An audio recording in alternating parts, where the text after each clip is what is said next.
What is up, ladies and gentlemen, boys and girls, loan officers and agents, underwriters and appraisers? Welcome to a new year. New year, new us.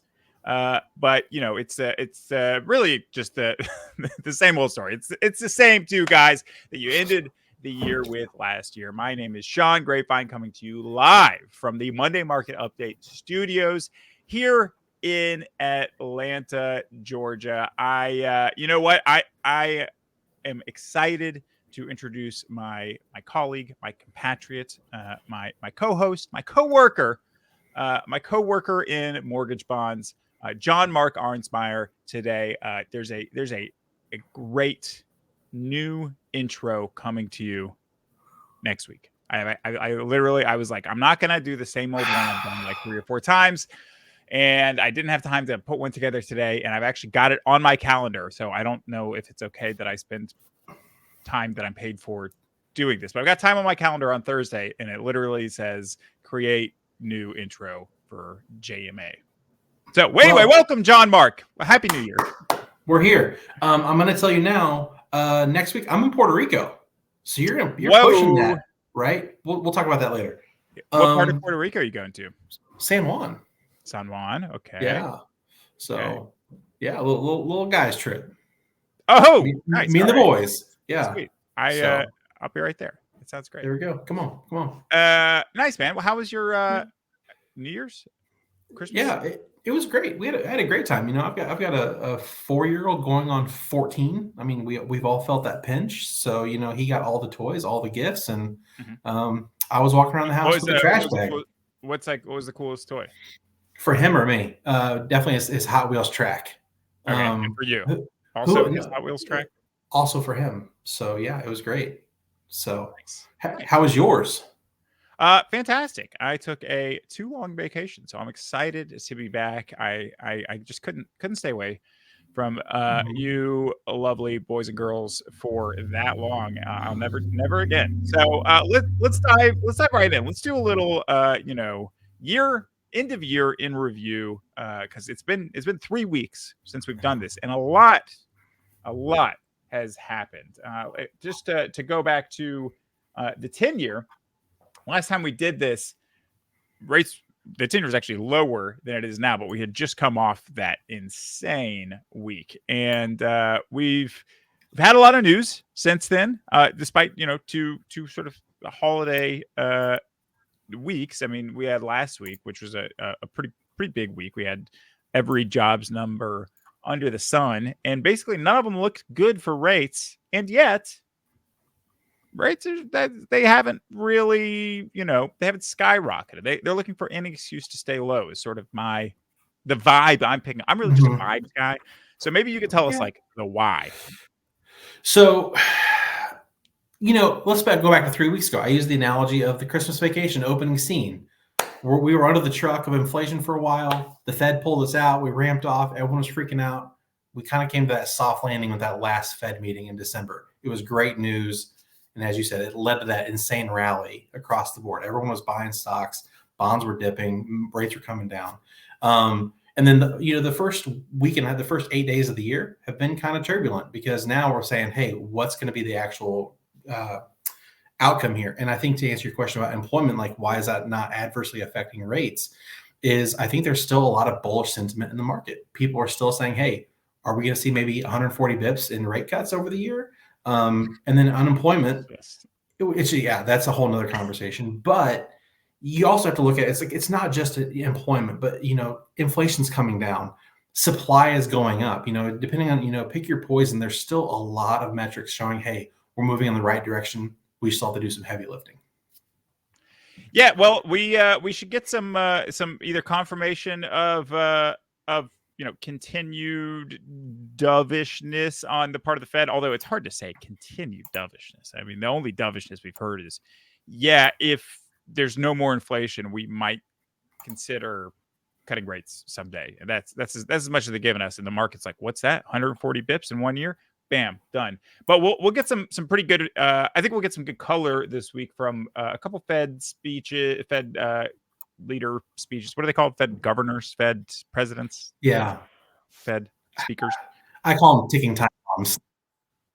I'm just waiting for something crazy to be said. We got one today, 12:30. We've got another on Wednesday, I believe, Mr. or Mrs. Williams. And then on Thursday, we have CPI. CPI, it seems to be like it's like we've got three things that appears we're looking at. Jobs, CPI, obviously that's like the big thing, or PCE, right? Like let's just say inflation measurements.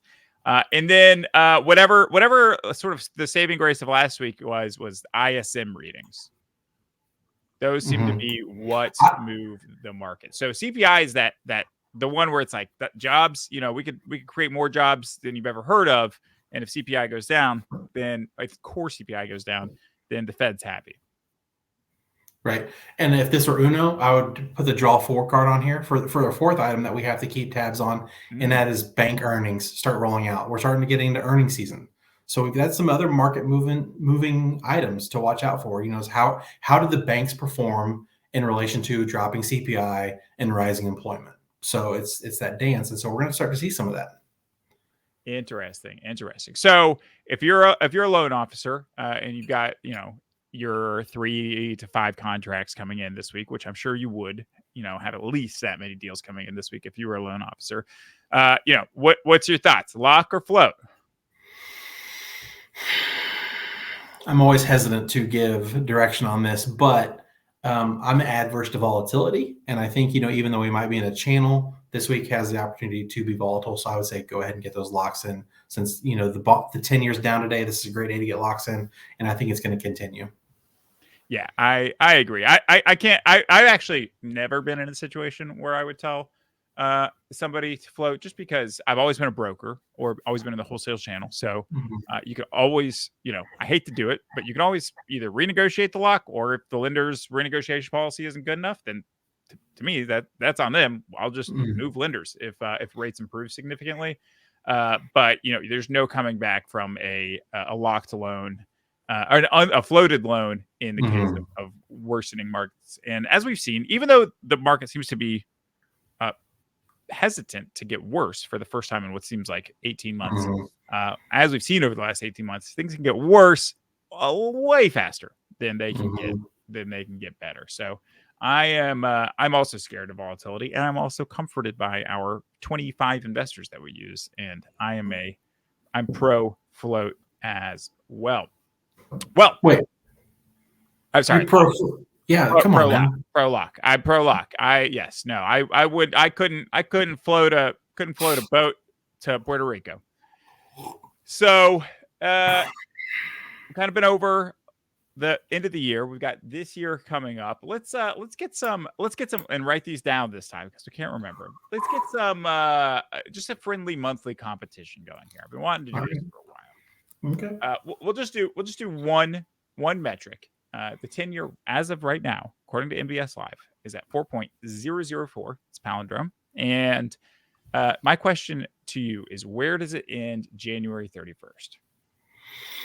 Well, since I won our last competition that we didn't record, I was a sore loser when we talked earlier. You did. Listen, I think it's going to come in at 3.78. Okay. All right. I love to hear it. John, Mark, it comes in at 3.78. I am just too scared to be optimistic. I'm going to say 3.94. So, let me put it to you this way. This is why I'm bullish on the market, as I think if we look at how people behave, everyone is like really wrapped up in this movement, this positive growth, the hesitancy of a shift back to the wrong direction. I think people are just going to keep moving in that direction together. That's why I'm bullish. So I'm just saying. All right. Hey, well, let us know in the comments, ladies and gentlemen, where do you think the 10-year is going to end on January 31st? The first person, or the closest person, I will personally send an Agent Direct Coffee is for Closers mug to, assuming we still have some laying around. If we don't, I will send, as usual, good vibes.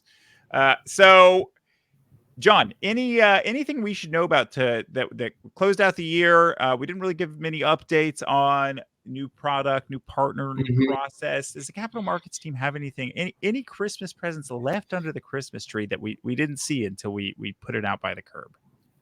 I'm going to take a page out of my predecessor's book and play it close to the vest. Literally, I'm wearing one in You honor guys, of. you are you that there is a sort of vest leitmotif here. Yeah, rest in peace. I think the presents are being wrapped. Oh, what?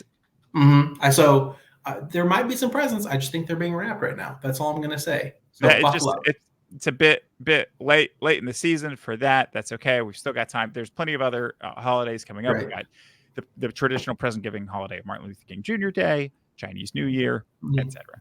Yeah, or it's just a multi-family household. Where you gotta spread your Christmases out over a few weeks. So I do think there's some stuff coming down the pipe that's going to be really exciting for you and the sales team and operations. We love it. Wow. So new people, like fun stuff for people who do conventional loans, fun stuff for people who do non-QM loans. I would say, I'm not your typical mortgage would get excited. People would get excited for. So maybe that non-QM world, maybe. That's maybe. I don't know. 6 month neg am ARM 40-year, reverse. Yeah. DSCR 40-year reverse. Yeah. Awesome. Love it. Okay. Well, you heard it here first, folks. We first in the business to have it. Jon, it's been an absolute pleasure catching up with you, seeing you again. I know you got a place to go, people to see, loans to lock, lenders to onboard, and guys who are watching, thanks for being aboard. Join us next week for an updated intro to the segment, which I know is the main. Hearing Jon Mark, it's not the main reason. Hearing me do that and then hearing Jon Mark's expertise are the two competing main reasons. Join us next week. And again, put your predictions in the comments. January 31st, when the market closes, what's the 10-year at? Closest person gets possibly a mug. Jon Mark, thank you for being here today. Sean, thanks for having me. Have a great one, everybody. See you.